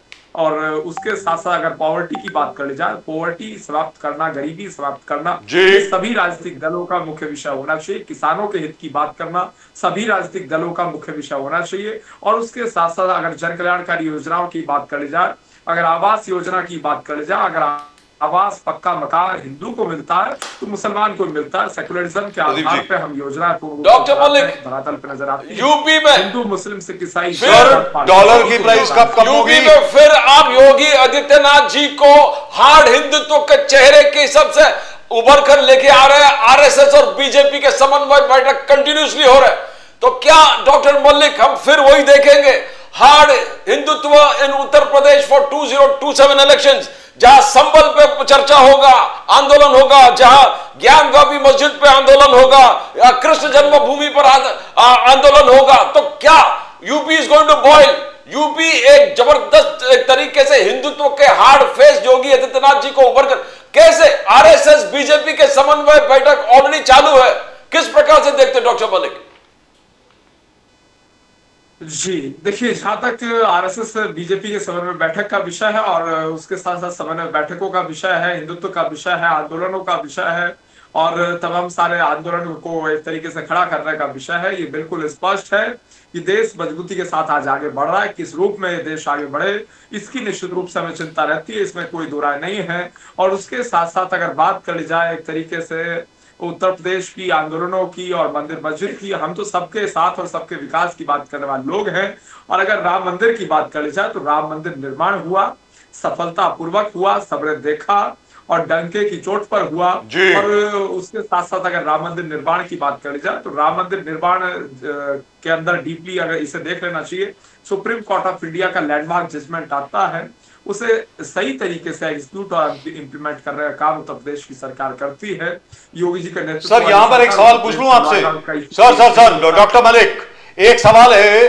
आज ही मोहन भागवत जी ने कहा है कि उन्होंने मुस्लिम कम्युनिटी से रिक्वेस्ट किया है, मुस्लिम समुदाय से उन्होंने रिक्वेस्ट किया है, सभी मुसलमानों से, यानी भारतीय मुसलमानों से, कि भाई वो ज्ञान व्यापी मस्जिद आप कृपा करके दे दीजिए ताकि वहां काशी विश्वनाथ मंदिर बन सके। उसके बाद उन्होंने हिंदुओं से कहा है, उसके बाद यानी कृष्ण जन्मस्थान और काशी विश्वनाथ के बाद और कोई डिमांड आप नहीं करेंगे। सर इसके बारे में कुछ बोलना चाहेंगे आप? ऐसा मोहन भागवत जी ने आज कहा है कि भाई ये 3 चीजें अगर हमारी हो जाती हैं उसके बाद we don't want anything else, ऐसा बोला है उन्होंने। आपको लगता है कि ये एक प्रैक्टिकल चीज है? आपको लगता है कि मान लीजिए सभी मुस्लिम मेजॉरिटी जो है आकर के ये बोलती है चलिए ठीक है ज्ञान व्यापी मस्जिद हम दे रहे हैं, मुसलमान अपने लोग हैं, हमारे ही लोग हैं, और मुस्लिम समुदाय हमारा ही है, ऐसा कोई वो नहीं है भाई वो कहीं और के हैं, दूसरे हैं, मुस्लिम समुदाय के लोग हमारे ही लोग हैं। और वो निश्चित रूप से ये पूजा पत्ती की जो बात है, पूजा पाठ की जो बात है, तो हमारे जो पूजा पाठ के स्थान है इसको देखेंगे, इस विषय पे वो चर्चा करेंगे, मिल बैठ के तय करेंगे। ऐसी निश्चित देश में हिंदू मुस्लिम सिख ईसाई जैन बौद्ध पारसी सभी अशोक यादव जी, इस गुलदस्ते को मजबूत करना, इस गुलदस्ते को बचाए रखना, इस गुलदस्ते को विरासत में आगे देना, ये हमारी नैतिक जिम्मेदारी बनती है। वंडरफुल। सो अशोक यादव जी, मुझे अभी तक याद है 2013 2014 में, एंड बाय द वे मैं आपको एक बार फिर ये दोहरा दूं, बाकी सबको तो मालूम है, I was the first person along with Pradeep ji of course, 2002-2003 में I was the head of Sahara news. Sahara Samay news जो थी उसका मैं हेड हुआ करता था, and the RKB show started in Sahara. Actually it started in Mumbai 1999 में, लेकिन उसके बाद 2002-2003 में सहारा में शुरू हुआ। वहां पर पहली बार प्रेडिक्शन की गई थी मेरे द्वारा कि नरेंद्र मोदी जी एक दिन देश के प्रधानमंत्री बनेंगे। ये मैंने 10-15 बार बोला उसके बाद भी, और उसके लिए मुझे बहुत भजन कीर्तन सुनना पड़ा अपने जितने भी दोस्त थे कांग्रेस के बाकी सब लोगों से। लेकिन मुझे अभी तक याद है सर 2003, 2013, 2014 में मोदी जी कहा करते थे डॉलर की कीमत जब बढ़ती है तो प्रधानमंत्री की छवि क्या होती है वो सबको मालूम है।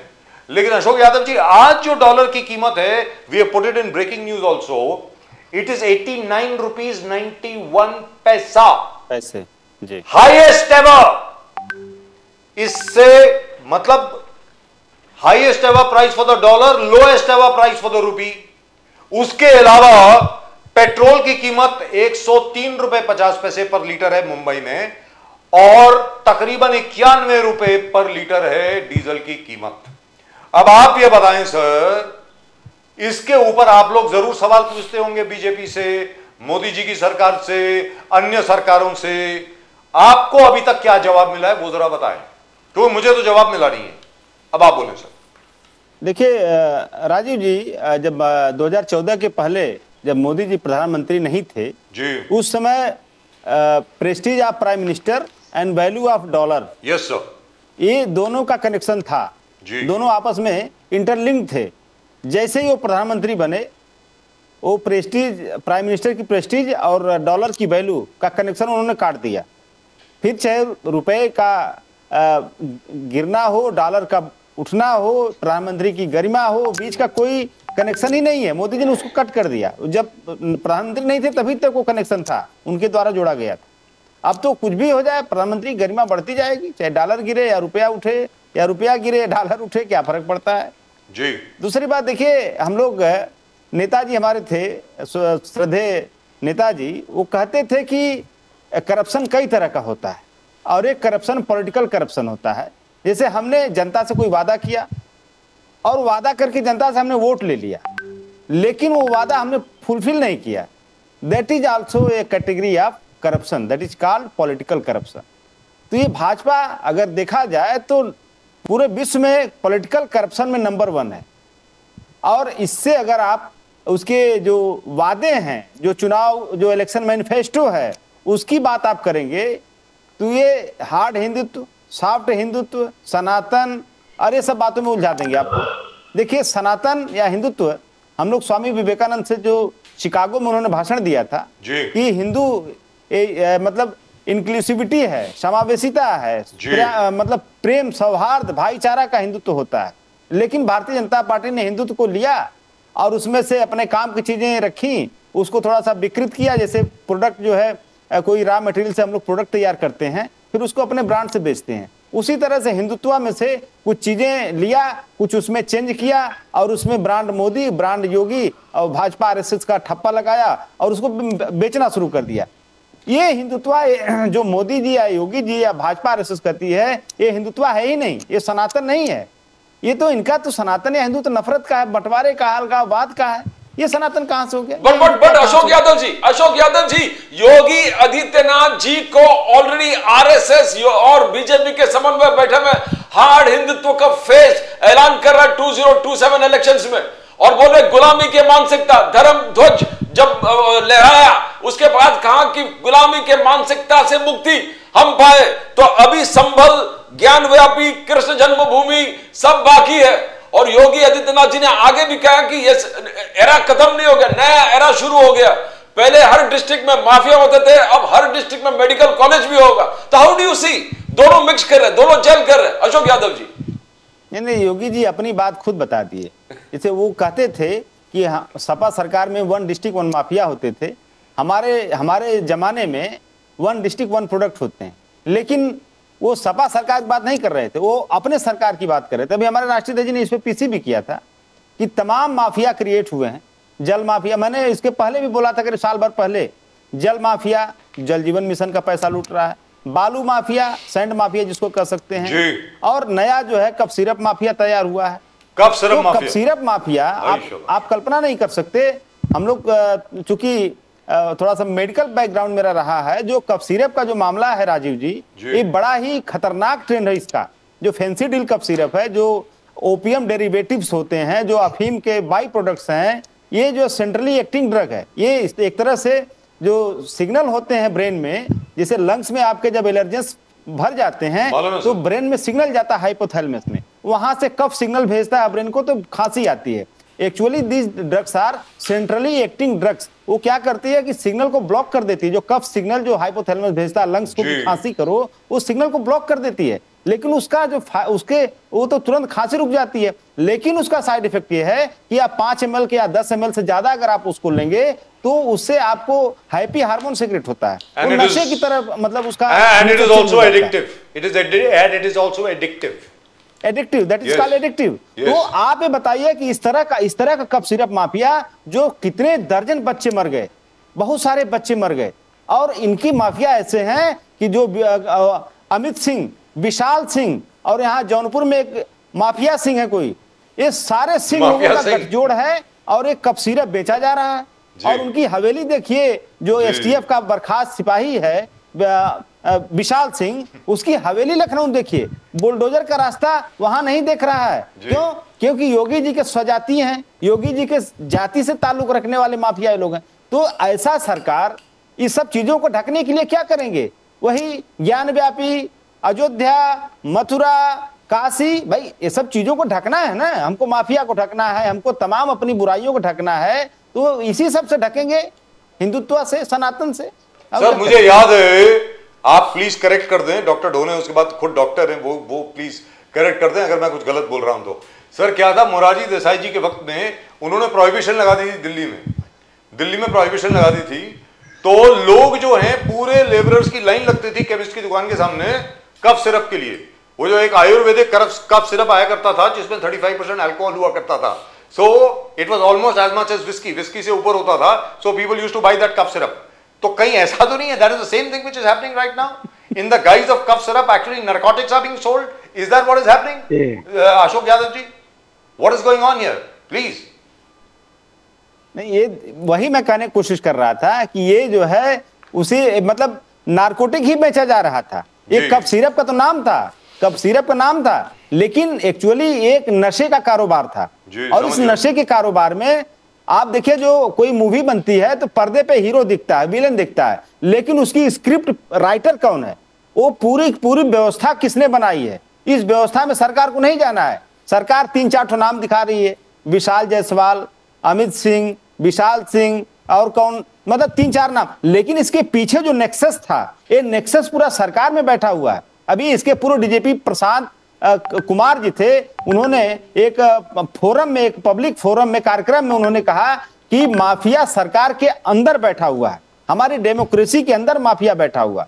ये डीजीपी का बयान है, पूर्व डीजीपी का, आप गूगल करेंगे मिल जाएगा आपको। तो इसी तरह की माफिया की बात पूर्व डीजीपी साहब कर रहे थे, लेकिन इस माफिया को संरक्षण किसका मिल रहा है, ये बात है, और सरकार का संरक्षण मिल रहा है इस माफिया को। बिना सरकारी संरक्षण के इससे माफिया नहीं मतलब इस तरह से काम कर सकते हैं। और इन माफियाओं को ढकने के लिए Hindutva, hard Hindutva, Let me go to Dr. Dhone. Dhone साहब. सर. जी.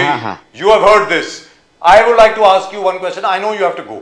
आप ये बताएं सर, धोने साहब, आज का जो रेट है तूर दाल का unpolished premium rate is 190 rupees per kilo, 190 रुपए पर किलो है सर. नंबर 2, डॉलर अभी ऑलमोस्ट 90 रुपीज है सर, 90 रुपए का डॉलर है. 103 रुपए 50 पैसे का पेट्रोल है पर लीटर, 90 रुपए से ज्यादा का डीजल है. सर ये हो क्या रहा है धोने साहब? सर इसमें ऐसा है कि सरकार ने जो उस पर टैक्स लगाया उसमें जो पेट्रोल का या डीजल की जो प्राइस तय होती है तो क्रूड ऑयल के बेस पे तय होती है कि क्रूड ऑयल का रेट मुझे क्या निकलना है. जी Ashok Yadav ji, thank you so much sir. नमस्कार, thank you for joining us sir. Bharat Mata की जय. Thank you very much. जी धोने साहब बोल रहे थे आप कुछ? हाँ सर, तो ये ऐसा सर, क्रूड ऑयल के जो रेट है उस पे तय होता है कि पेट्रोल की कीमत कितनी रहनी चाहिए और डीजल की कीमत रहनी चाहिए. उसमें जो है उसका प्रोडक्शन रेट, उसमें टैक्स, ये सब मिला के. तो कांग्रेस के समय में पेट्रोल के रेट 2013 में कितने थे? 50 रुपए.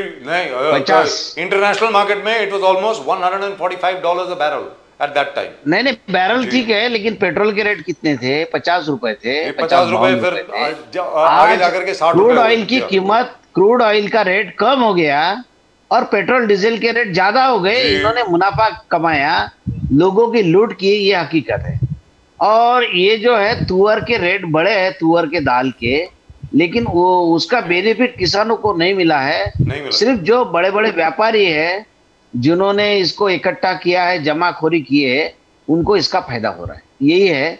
तो इस पे कोई ध्यान नहीं है. सब व्यापारियों की सरकार है. सर यहाँ पर मैं एक छोटी सी बात बोलना चाहता हूँ. यहाँ पर मैं एक छोटी सी बात बोलना चाहता हूँ. डॉक्टर मनमोहन सिंह जब प्रधानमंत्री थे तब international price of crude oil, brent crude oil, was around 148 and at one time for almost 6 months it cross $150. Sir आप ये बताएं अविरल मलिक साहब, $150 का ब्रेंट ऑयल क्रूड प्राइस था, $150, और यहां पर तकरीबन 60 रुपए में, डोने साहब वापस आ गए, यहां पर तकरीबन 60 रुपए में पर लीटर पेट्रोल बिक रहा था. मतलब government was giving a huge amount of subsidy. वो सब्सिडी आकर के विड्रॉ कर ली, और वो सब्सिडी विड्रॉ करने के बाद आज की तारीख में it is just $62.16 at the moment.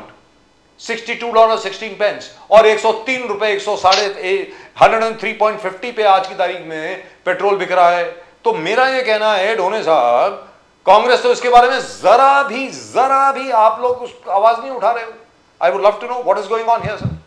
नहीं सर, हमारे प्रदेश अध्यक्ष साहब ने बताया था कि अभी पेट्रोल के रेट इतने 50 रुपए होने चाहिए, और डीजल के रेट, हमारे जो प्रदेश अध्यक्ष है महाराष्ट्र के हर्षवर्धन सपकाल साहब ने कुछ 3 महीने पहले प्रेस कॉन्फ्रेंस लेके बताया था, और उन्होंने पूरा कैलकुलेशन दिया था कि क्रूड ऑयल के रेट ये है, और तो वो हिसाब से पेट्रोल 50 रुपए रहना चाहिए और डीजल 35 रुपए रहना चाहिए. तो उन्होंने पूरा फार्मूला बताया था, पूरे किस तरह से ये रेट तय होते हैं ये भी बताया था. हमने किया है कोशिश, लेकिन बीजेपी का मीडिया, हमारे पास कितना मीडिया है, कुछ मीडिया दिखाता नहीं, अखबार. नेशनल हेराल्ड केस हुआ, एफआईआर फाइल हो गया, जनता में जाके करना पड़ेगा. एफआईआर फाइल हुआ. सोनिया जो के बोल रहे थे, सोनिया गांधी बोले थे कब सिर्फ माफिया. जी सोनिया गांधी, उसमें कैसा है कि ये जो एक मिनट. हाँ बोलिए. हाँ, उसमें क्या है कि एक मैं बोलता हूँ आपके, एक टोसेक्स नाम का एक कब सारप है जी, उसमें कोडीन रहता है कंटेंट. अभी देखिए उसमें, हाँ कोडीन, तो उसमें जो है वो टोसेक्स में वो बगैर प्रिस्क्रिप्शन से नहीं मिलता है. उसमें 14% अल्कोहल है और बियर में 8% अल्कोहल रहता है जी. तो बियर से डबल ही हो गया उसमें जी. तो ये ऐसा नशा उससे हो सकता है, इसलिए वो बगैर प्रिस्क्रिप्शन के नहीं मिलता है. इसके पहले भी हमने देखा कुछ साल पहले कोरेक्स मिलता था, कोरेक्स कप सायरप. वो कोरेक्स लड़के बहुत पीते थे, वो आसानी से मिल जाती थी और पीते भी थे, तो उसके वजह से नशाखोरी होती थी. तो अभी इसमें कैसा है कि ये लोगों ने वहां पे यूपी के लोगों ने उसमें मुनाफा कमाया, बच्चे मर गए. लेकिन देखिए जो भारतीय जनता पार्टी का जो बेस है और खास तौर से मोदी जी का बेस है, वो लाशों पर से ही उन्होंने अपनी पॉलिटिक्स शुरू की है। जो आप सही बोल रहे हो, दंगे किए, हिंदू मुसलमान मरे हैं, ट्रेन में जो लोग मरे हैं, और कोर्ट में बात गई थी कि भाई अंदर से बाहर से पेट्रोल या डीजल डाल के इस तरह से नहीं जल सकती, वो सब बात है। उस वक्त अटल बिहारी वाजपेयी की सरकार थी, वो यस-6 डिब्बे में कौन लोग थे, किसका रिजर्वेशन था, कौन मरे, इसकी कोई जानकारी आई नहीं है। तो इन्होंने तो लाशों पे राजनीति की है। लोगों की लाशें अगर गई है और इनके जो व्यापारी लोग हैं, इनके योगी जी के जो दोस्त लोग हैं, उनके समाज के लोग हैं, उनको अगर फायदा होता है तो चलने दो, लोग मरे तो क्या हो रहा है, ये इनकी मानसिकता है। दोनों साहब एफआईआर जो फाइल हुआ सोनिया गांधी जी, राहुल गांधी जी, एफआईआर हुआ और FIR National Herald case. Yes नामबिहार जी, हाँ। जी बोलिए सर। एक रिक्वेस्ट है, मुझे एक 15 मिनट में पुणे के लिए निकलना है, आप परमिट करें तो मैं जरा। Right sir, thank you very much, God bless you sir, always a great pleasure talking to you, lovely to talk to you sir. Yes yes yes, thank you sir, thank you very much. तो दोनों साहब ये FIR जो file हुआ, तो पूरे SIR का जो आप हंगामा कर रहे हो, अलग अलग चीजों पार्लियामेंट में हंगामा कर रहे हो, ये एफआईआर को छुपाने के लिए, क्या नेशनल हेराल्ड अब भी एक तकलीफ वाली सोनिया गांधी जी, राहुल गांधी जी किस प्रकार से देखते हो, और इज इट पॉलिटिकल अपॉर्चुनिटिज्म, किस प्रकार से देखते हो आप? नहीं सर, नेशनल हेराल्ड का जो है मामला है, ये तो इसमें ऐसा है कि वो बेचने का कोई यही नहीं है, और वो कोई कंपनी ये नहीं है कि मुनाफा कमाने वाली कंपनी नहीं है, उसमें कुछ पैसों का लेन देन भी नहीं हुआ है। भारतीय जनता पार्टी के लोग इसको जानबूझ से बना ये बता रहे, और ये कोई सरकारी कंपनी नहीं थी, ये तो पंडित जवाहरलाल नेहरू की निजी संपत्ति थी सर, तो उनकी संपत्ति से बनाया था। मैंने इसके पहले भी एक प्रेस नोट भी बनाया था कि इसमें 1 रुपए का भी गैर व्यवहार हुआ नहीं है। मेरे पास वो पेपर में दिए थे, मैंने स्टेटमेंट भी दिया था, सब अखबारों ने भी छापे थे, लोगों को लगा था कि ये सही बोल रहे हैं, मेरे पास है वो।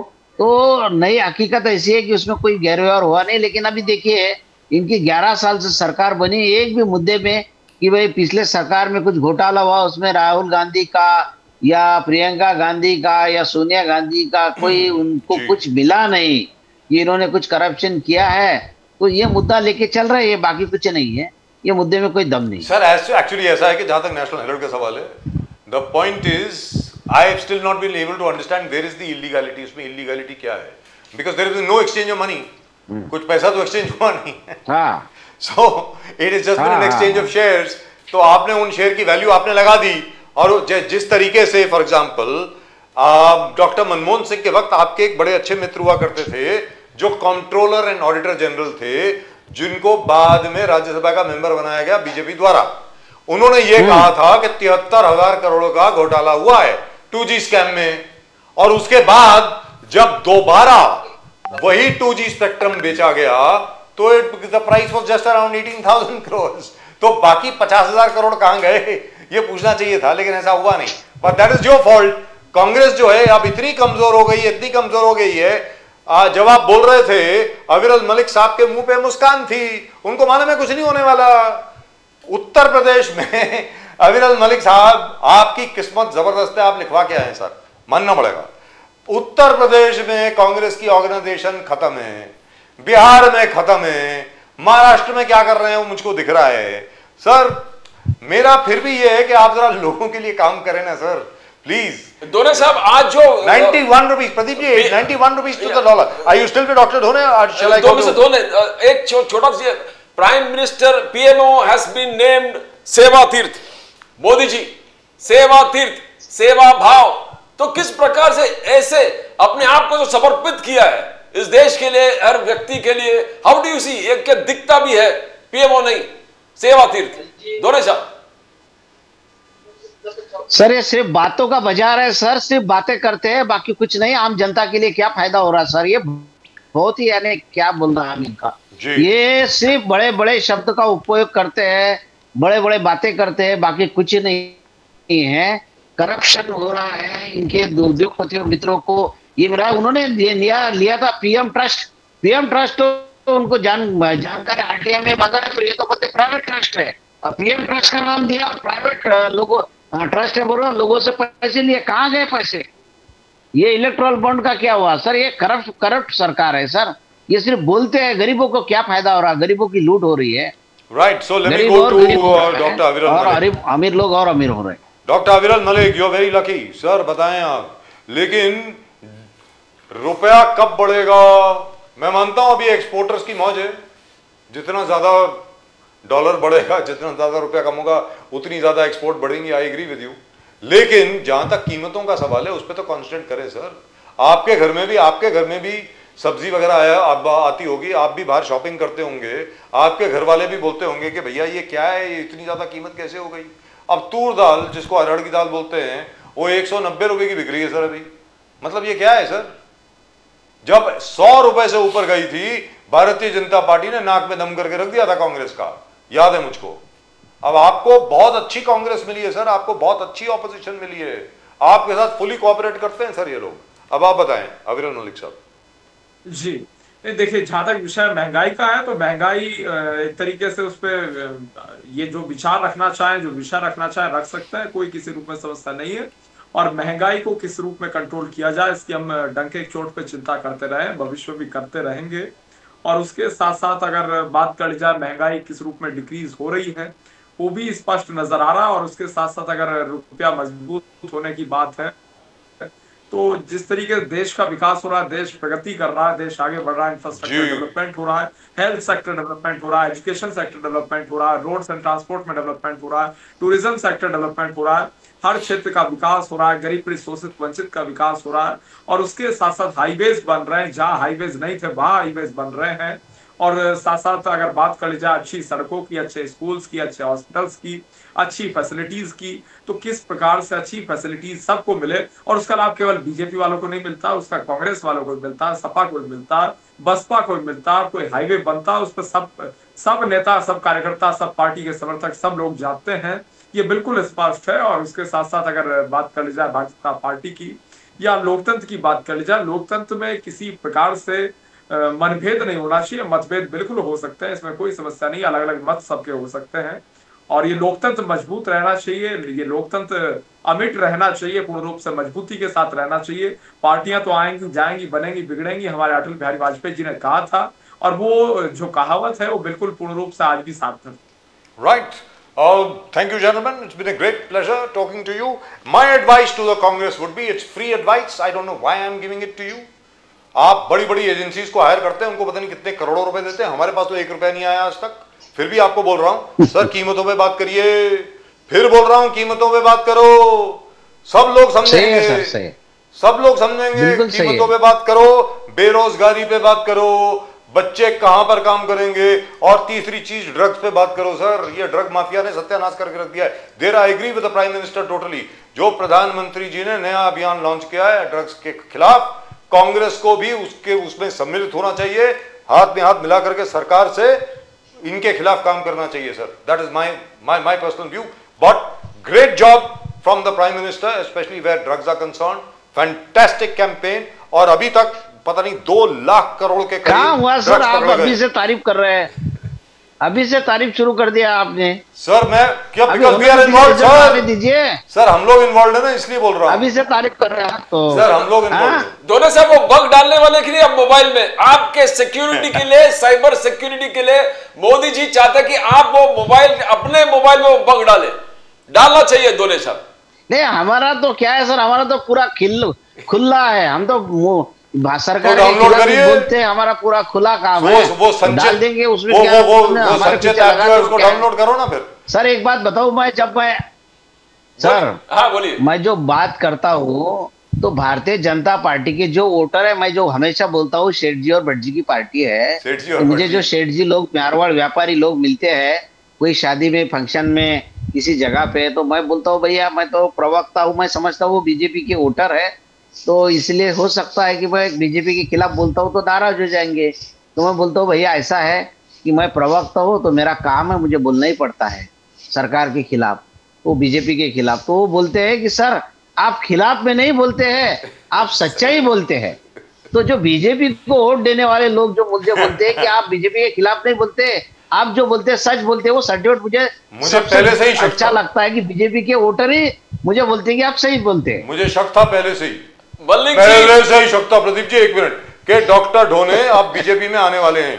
बहुत जल्दी आगमन होगा आपका भारतीय जनता पार्टी में, दिख रहा है, मुझको दिख रहा है। और डॉक्टर मलिक जी, वो आपने कहा नहीं सर, बीजेपी के वोटर ये मानते हैं, मानता हूं कि सर, मैं बीजेपी के खिलाफ जो बोलता हूँ वो सही है। बिल्कुल, मैं कोई गलत नहीं बोलता हूँ, मैं कोई ऐसे बेबुनियाद आरोप नहीं लगाता हूँ, जो सही है वही बोलता हूँ। वो भी मानते हैं कि आप जिस तरह से बात कर रहे हैं ना, उस पर से मुझे ये बात आई। आप बोलते हैं महंगाई पे बात करो, बेरोजगारी पे बात करो, मैं उसी पे बात करता हूँ। मैं यहाँ पे प्रेस कॉन्फ्रेंस लेता हूँ, ये अपने प्रिंट मीडिया में जो छपके आता है, लोग पढ़ते हैं, तो लोग बोलते हैं आप मुद्दे पे बात करते हैं, आप ऐसी कोई बात नहीं बोलते कि भाई विरोध के लिए विरोध नहीं करते हैं। तो आप जो बोल रहे हैं उसी राह पे हम चल रहे हैं सर राजू जी। आप जो कह रहे हैं प्राइस राइज, मोदी जी के रिपोर्ट कार्ड में इन्फ्लेशन 1 से कम है, 0 पॉइंट इन्फ्लेशन है। मोदी जी के जो रिपोर्ट कार्ड है doctor Malik, inflation is just less than 1%। Doctor Malik, last comment जाने से पहले।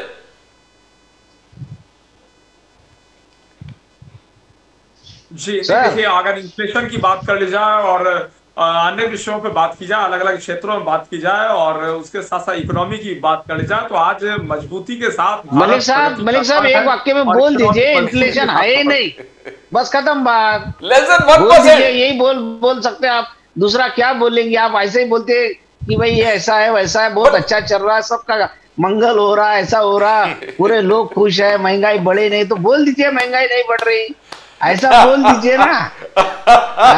सब हवाई बातें हो गई। मगर मोदी जी के रिपोर्ट कार्ड में 2 साल हो गई, ये वो कैसी बात करते हैं आप? Less than 1%। मोदी जी कह रहे हैं लेस देन 1% इन्फ्लेशन है, less than 1% is the inflation rate, wholesale inflation 190 रुपए की।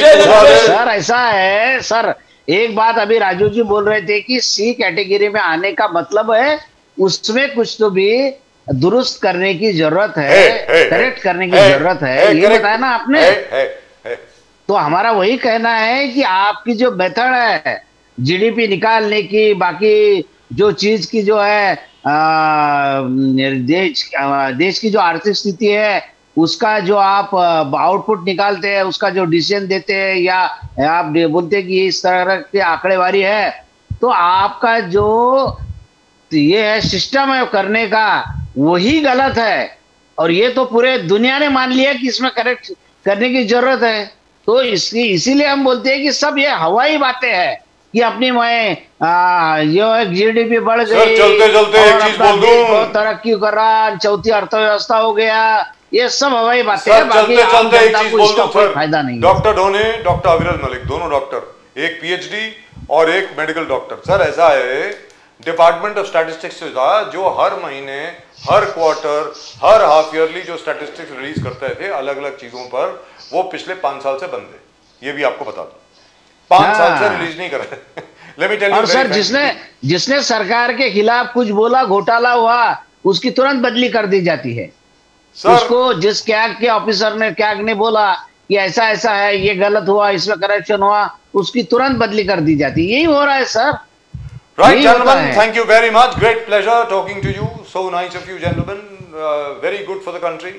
देश इतना तरक्की करता रहे, बहुत आगे बढ़े, हम लोग तो यही चाहेंगे। Thank you very much sir, doctor Dhone, great pleasure. Thank you so much Dhone साहब, and we wait for your entry into the BJP. BJP में आप कब जा रहे हैं? नहीं सर, चलिए, मुझे बहुत लोगों ने बोले आप आ जाइए। मैंने बताया मैं कब आऊंगा बीजेपी में, जब मैं भ्रष्ट हो जाऊंगा जी, जब आपके 12 मेडिकल कॉलेज होंगे, मैं बीजेपी में नहीं आ सकता। जब आपके 12 मेडिकल कॉलेज होंगे तब आप आएंगे। राइट, हाँ, वो तब आ सकता, हो सकता, बहुत पैसे हो जाएंगे, करप्शन हो जाएगा, लेकिन मुझे ऐसा लगता नहीं। जब भ्रष्टाचारी लोग अभी सर बीजेपी में देखेंगे कैसे कैसे लोग हैं, उनके साथ में बैठना यानी खुद को बेइज्जत कर लेना है। Right gentleman, thank you very much sir, thank you very much doctor Dhone, thank you very much doctor Aviral Malik, thank you very much Ashok Yadav साहब, so nice of him, and of course thank you very much Sushil Vyas साहब। बहुत बहुत धन्यवाद आप सब लोगों का। और एक बार फिर जाने के पहले, अगर आप लोगों ने चैनल को अभी तक जो है वो सब्सक्राइब नहीं किया तो कृपा करके उसको सब्सक्राइब कर दें। The fastest growing चैनल को जरा सब्सक्राइब कीजिए please. When you click to that icon subscribe, you subscribe to the fastest growing channel of the nation, Nation Now. और चलते चलते एक बार फिर आपको बता दें कि जय शाह साहब ने अजीत आगरकर साहब को कहा है कि भाई देखो ऐसा है कि ये जो टीम है वो तुम्हारी नहीं है, please understand this team is not yours, this is an Indian team, ये भारत की टीम है, भले ही बीसीसीआई कुछ भी कहता रहे। और विराट कोहली और रोहित शर्मा दोनों को हमें टेस्ट खिलाना है, एटलीस्ट अगले 3 साल खिलाना है। और 2027 का जो वर्ल्ड कप है तो उस वक्त तो खिलाना ही पड़ेगा। वनडे इंटरनेशनल जो होगा 2027 में, उसमें उनको खिलाना ही पड़ेगा किसी भी हालत में, so that these two boys can wipe out the memory of the loss of the 2023 final. That definitely has to happen. That is number 1. And number 2, everybody, Pradeep ji, is waiting for, अभी देखिए south Africa के साथ जो अभी ये one day international हो रहे हैं ना, उसके बाद T20 होने वाले हैं और T20 के लिए अभी तक टीम अनाउंस नहीं हुई। हर एक को वेट कर रहा भी क्या हो रहा है।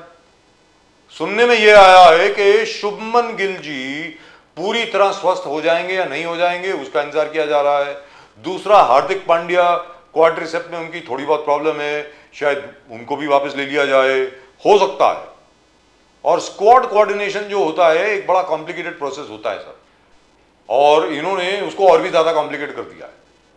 और फाइनल जो होती है announcement, that is very simple, what ever Ajit Agarkar wants, what ever Gautam गंभीर वांट, वो स्क्वाड हो जाती है, दैट्स इट। और बाकी जितने भी हमारे बोर्ड्स हैं हिंदुस्तान में, वो सब कहते हैं हमारे प्लेयर का क्या हुआ भाई। You look at the statistics, किसने कहां पर कैसे परफॉर्म किया है, आप उसको ले नहीं रहे हैं। अब जैसे अभिमन्यु ईश्वरन का केस है, Abhimanyu Easwaran has not perform well in the IPL, ठीक है सर, मानते हैं, but he has perform beautifully in the Ranji trophy, in the Duleep trophy, in the Syed Mushtaq Ali trophy.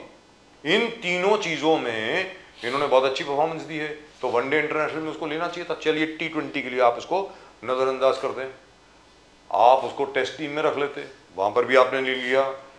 Mohammad Shami, there is no excuse. Jay Shah ने यह भी पूछा है शामी कहां है, वेयर इज शामी, इनके पास कोई जवाब नहीं। सरफराज खान जो है, भाई द वे आपको मालूम है सरफराज खान को क्यों ड्रॉप किया गया? इसलिए ड्रॉप किया गया क्योंकि ऑस्ट्रेलिया में क्या हुआ था, एक बार जो मीटिंग हो रही थी अंदर, सरफराज खान ने जाकर के बाहर मीडिया को लीक कर दिया था कि ये बात हो रही है अंदर। उसके चक्कर में गौतम गंभीर ने कहा कि मैं देखता हूं तो कैसे खेलेगा दोबारा इंडिया के लिए, सत्यानाश करके रख दिया बच्चे का, उसके करियर का। तो I don't know what's happening here. I really refuse to believe that Jay Shah is not aware of what Mr. Gambhir is doing or it is. He is aware, totally aware. He vets every player before. Yes. It's difficult because Jay Shah, knowing from where he comes, the family background, he's going to touch till the last end what is happening there. So, जो भी है, I think now since the pressure बढ़ रहा है, जैसा आप आवाज उठा रहे जिस प्रकार से, it should change, it should not be like this. Pressure is building on Jay Shah. That I can't. सारी दुनिया आवाज उठा रही है, अकेला मैं आवाज नहीं उठा रहा सर, सारी दुनिया उठा रही है, तो पूरा हिंदुस्तान उठा रहा है। और जो मैंने बात करी थी, भारत के क्रिकेट फैन को आप अंडर एस्टिमेट ना करें, नजरअंदाज ना करें, आपकी ऐसी तैसी होने वाली है, याद रख लो। अगर आपने दोबारा कोई गेम कर दिया विराट कोहली या रोहित शर्मा के साथ, भाई साहब, गौतम गंभीर साहब, आपका जीना मुश्किल हो जाएगा। दिल्ली में रहते हो तुम, तुम्हें मालूम है दिल्ली वाले कैसे होते हैं। मैं फिर बोल रहा हूँ, अजीत अगरकर तो फिर भी खप जाएगा बॉम्बे में, कोई टेंशन नहीं है यहाँ पे। पीपल फ्रॉम मुंबई के लोग जो होते हैं बड़े फॉरगिविंग टाइप होते हैं, अच्छा भाई ठीक है, जो कर लिया अब तो जाके लावनी में नाच ले, कोई बात नहीं। लेकिन इनका क्या होगा, ये तो एमपी भी रह चुके हैं, जब ये एमपी थे डर गए थे दोबारा चुनाव में खड़े होने में, प्रदीप जी। इनको मालूम था कि इनके चक्कर में कहीं मोदी जी के नंबर कम ना हो जाए, इसलिए he opted out of the election and went back into cricket management. ये हुआ था इनके साथ। मेरा सिर्फ ये कहना है कि भैया ये सब छोड़ दो। इसमें प्रॉब्लम क्या है प्रदीप जी, MS धोनी और गौतम गंभीर की बनती नहीं थी, सीधी बात है। ये सारे लड़के जो है ना, जैसे विराट कोहली हो गया, रोहित शर्मा हो गया, ये बाकी सब लोग, ये MS धोनी के बड़े अच्छे दोस्त हैं। अभी जो रांची में जो अभी मैच हुआ, जो जीते हम लोग, all thanks to Rohit Sharma and Virat Kohli. उसके पहले ये सब लोग गए थे MS धोनी के घर में डिनर पे, गौतम गंभीर साहब को बुलाया नहीं गया था, ही वाज नॉट देयर। क्यों बुलाएंगे भाई, जब आप गौतम गंभीर की हर जगह पे आप बुराई कर रहे हैं, सब कुछ सॉरी उसकी MS धोनी की अगर आप बुराई कर रहे हैं हर जगह पे, तो क्यों बुलाएगा धोनी आपको अपने घर में कि भैया मेरा खाना भी खाओ और गाली भी दो? ऐसा नहीं होता है। मेरा सिर्फ ये कहना है कि mister Gautam Gambhir should keep his personal predilections at home and go by the numbers, सीधी सादी बात है। आपने नीतीश कुमार रेड्डी साहब को ले लिया on the basis of his performance in IPL। अरे नीतीश कुमार रेड्डी की परफॉर्मेंस क्या है रणजी में, वो आप देखिए ना, मतलब मेरा ये कहना, this is like terrible, I mean absolutely terrible. And why are we talking so much about cricket? क्योंकि क्या है कि मुझसे अंदर से रहा नहीं गया, अंदर से इतना गुस्सा आता है, इतना गुस्सा आता है। और दूसरी चीज क्या है प्रदीप जी, जब टेस्ट में फॉर एग्जाम्पल हमें सिर्फ 120 रन बनाने थे और हम लोग जो हैं 120 रन भी नहीं बना पाए एट होम कैलकाटा में, ईडन गार्डन्स पे we were not able to make 120 runs. Pradeep ji, इससे ज्यादा बड़ी बेइज्जती की बात क्या हो सकती है? मतलब कोई भी आदमी इतना डिप्रेस हो जाएगा। और तब से मेरे में इतना गुस्सा भरा हुआ है इसको लेकर के, इस मैटर को लेकर के इतना गुस्सा भरा हुआ है, तो कहीं ना कहीं तो बाहर आएगा ही। तो I am very sorry, till such time as things become all right, till such time as it becomes official कि विराट कोहली और रोहित शर्मा वापस आ गए हैं टेस्ट टीम में, मैं तो बोलता रहूंगा भैया, हर जगह पे बोलूंगा और सच बोलूंगा। गौतम गंभीर साहब, आप परफॉर्म कीजिए, आप बढ़िया काम कीजिए, आपकी तारीफ करेंगे। आप उल्टे काम करेंगे, naturally we will criticize you. सीधी बात है sir, that goes with the job. Yes, you can't complain, ऐसा नहीं है, वॉइस ऑफ द नेशन। सीधी बात है सर।